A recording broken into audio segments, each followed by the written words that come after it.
wobble back. Can you get back for two, Woody? That's the conversation. Or I got to stay on strike and keep belting it.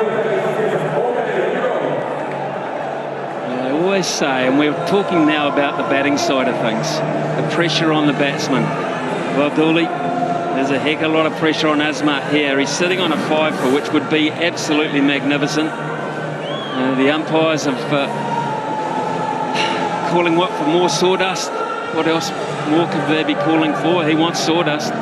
Tell you what they're doing. They're calling Fazalak Faruqi back on the field, and rightly so. So this is a moment that happens a little too often. If you're good enough to bowl, you have to stay on the field. You can't just finish your overs and go off and get someone else on. He was good enough to come back on after the injury and bowl. Now this has happened already in the tournament.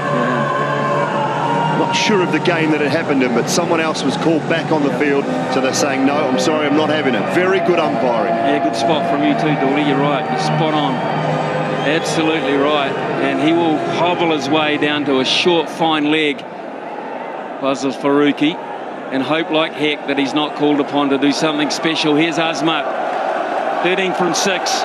Rashid decides, I've got to go for it. Now they've got to come back for 2, otherwise Wood's on strike and he can't get back. Can't run, he can't move. 12 from 5, he's got to swing hard now. Long on, deep mid-wicket. Mark Wood. I've seen him hit some enormous sixes in Test match cricket. He is not worried about clearing the boundary. Wait for it. Try and keep your shape. Such a difficult thing to do at this stage of the game. Don't even keep our shape up here. We're us in a better shape. Come off the hour, Dooley. Come off the hour. 12 from 5. Mark Wood. Azmat, he thrashes him out to point, but it's only a single. He timed it beautifully. Couldn't find a gap. No boundary for 12 deliveries at this stage of a game. That is so costly when every ball here should be going towards the boundary. England have hit a wall with the boundary count, and that has put that equation in favour of Afghanistan. They now need boundaries. Nothing else will do. And Jofra Archer sums it up. That shot of Jofra Archer sitting there with its pad still on, helpless, sums it up. Here we go. Straight up, but safe. Still can't come back for 2, so it's back to Wood again. 10 from 3. Desperate times here. What a shot that is of a player who had the game in the palm of his hand but couldn't find the boundary. Upstairs on the balcony, there's half a dozen guys thinking the same thing. This would be huge for Afghanistan cricket. They have made such giant strides so quickly. Here's another one in the offing. On the target, and Wood can only just limp down for 1. And we're down to 9 from 2. 2 fours for a super over, Adil Rashid. He's got to stay on strike. Take both balls and see what happens. Well, if he can't hit a 4 though, they have to run a 2 to bring a 6 into the equation. Run out. Well, or he's got to go for it, Smithy. You're right. He has to hit. He has to hit. It has to go now. It's got to go now. Has it gone far enough? Has it? It hasn't. Ibrahim, who did it with the bat, has the final say with his hands. And there's an invasion here from Afghanistan, and why not? What a special moment in their cricket history. England sit on the balcony in despair. Absolute despair. And Afghanistan are the toast of their nation, and maybe this one too. Simply brilliant, Afghanistan. What a game of cricket as well. England have contributed massively to it. It has been a superb game of cricket on a great cricket surface. And Azmatullah Omarzai, 5 for 58. Don't forget, 41 off 31 to go along with those 5 wickets. Can you possibly take a player of the match performance away from a bloke with 177? I'm not sure, but it's not a bad effort in trying to do so. and Afghanistan. 8 runs, there's the muscles. Brilliant.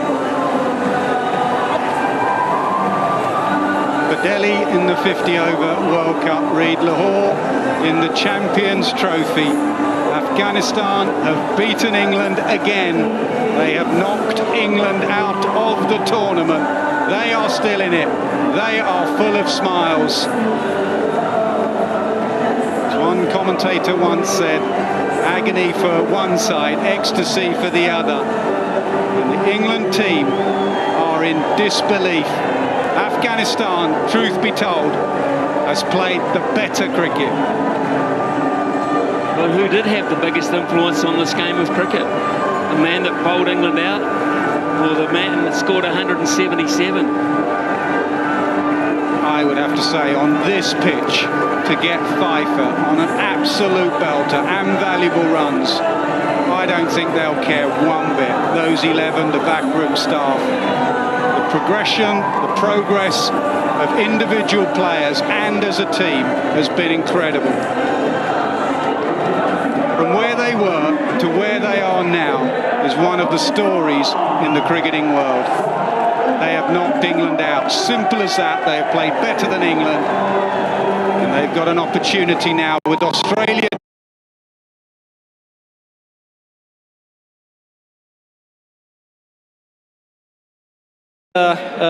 For the team, so I batted for 50 overs, then I wanted to spend time there in the ground. I was expecting that, but whenever I grabbed it, that feeling was totally, change. We won the game. You've had some time now for that 177 to sink in. What does it mean to you? What pleased you? It means a lot to me. As much as you work hard, God is gonna give you. I was having trust on myself. I wanted to go longer. So whenever I bet, I just feel the dressing room and I want to bet for longer. But that 177 is a special moment for me. It's the highest runs in the Champions Trophy. That's a special thing for me. How did you adapt to the conditions as it presented itself, the pitch?